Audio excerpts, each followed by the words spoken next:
Hi, this is Laurie Niles at Violinist.com, and today I'd like to talk to you about chords and making chords really strong. Now, there might be times when you want to make them kind of roll and not as strong, but what I want to talk today about is strong chords. So like when you're coming to the finish in a piece, you play a really strong chord. And sometimes what happens, somebody will be going along and at the very end of the piece, I'll see like a student and they'll play the whole piece really well, and then they get to the end and they're like, that's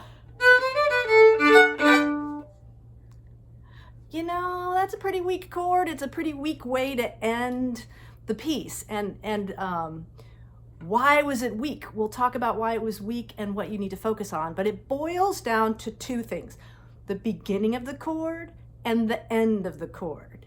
And it's about setting the bow for the beginning of the chord, and it's about sustaining on two strings at the end of the chord. And like I say, there's different ways to do chords. Today I'm talking about just a really strong chord. So let's just talk about your basic G major chord that very often comes at the end of a piece. And the way I just played it was kind of, what was missing? Well, the bottom G. So you have to make sure this is a place where gravity is going to work against you. It's going to work against you placing.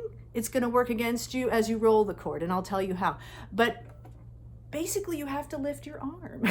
So you have to make sure that you actually get there to the G. And it's surprising when you've been playing on the A string and the E string, you just don't feel like it. So you have to do that. That is your first basic thing. And then you place the bow on two strings. So a chord like this, it's going to be 2 plus 2, the G and the D plus the A and the D. I mean the A and the E. So we start, we place it. So now I'm not going to come in from here. This creates a little too much vertical movement, which is another way that gravity works against you. If you come in from the sky, it just crashes. You've got the weight of your hand, you've got the weight of the bow. There's no reason. It doesn't give you any kind of advantage because you can get all the weight and all the pressure that you need and all the energy you need by just using, the weight of your hand and a horizontal movement. So you place it on both strings, and when you roll to the E and the A, you're going to do so before the middle of the bow. You don't need as much bow on the bottom part of the chord. It's going to sound. So just a few inches, or at least think of it as a few inches. You'll probably play a little bit more. So you play a little bit here. So you notice I just did that on open strings. I think the very best way to practice chords is to figure out what strings you're going to play. Practice them on open strings. So I'm going to roll to the E and the A, but guess what happens a lot?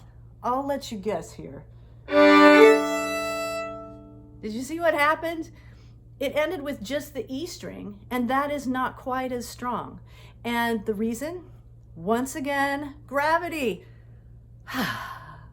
It just feels so good to relax my arm, and when you roll, if you put too much energy also into rolling, you can wind up just playing on the, just the E and not the E and the A. So can you sustain it all the way to the end? It's almost harder on open strings to make it sound good. Try that 10 times in a row though, and really listen. Are you coming off of the A early? Put your fingers back.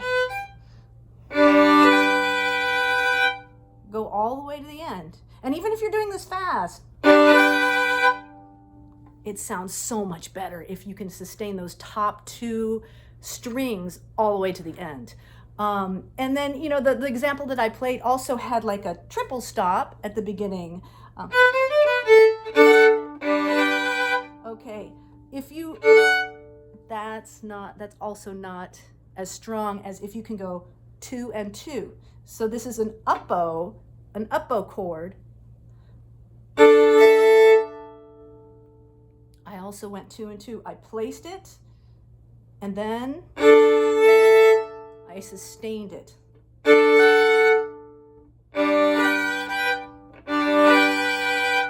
played it out of tune.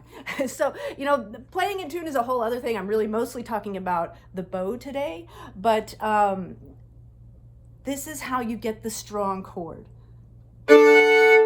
Now, let's say you want like a triple stop. You want it to really sound like 3 notes together, in the fugue.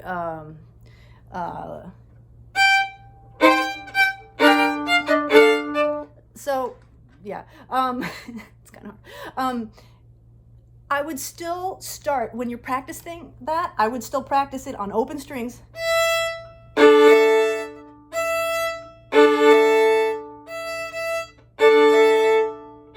So, and then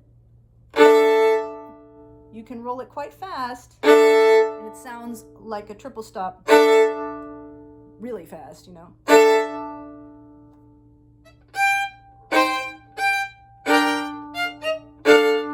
But the premise there is still 2 + 2, sustained, placed.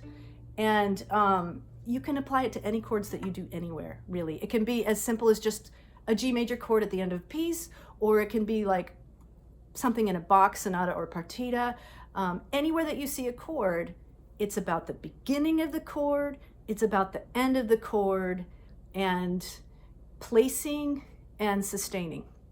And there are different ways to do it. Again, like in Bach, you might want to roll it because you're voicing the chord or something like that. That's a discussion for a different day. But when you're looking for those strong chords, this is the way to get a good start on it. And I would say when you're practicing the open strings, like, do that a lot of times.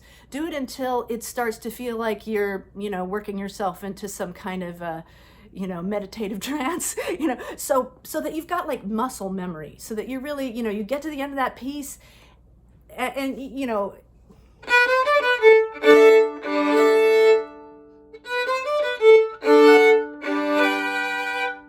and it really happens every time you're consistently hitting the bottom of the note, placing, and then sustaining through the chord. So I hope that's helpful. I hope that's something you can use in your practice. And happy practicing. Join our YouTube, subscribe to our YouTube channel at Violinist.com. Come join us for all the blogs on Violinist.com, and we'll see you next time. Bye.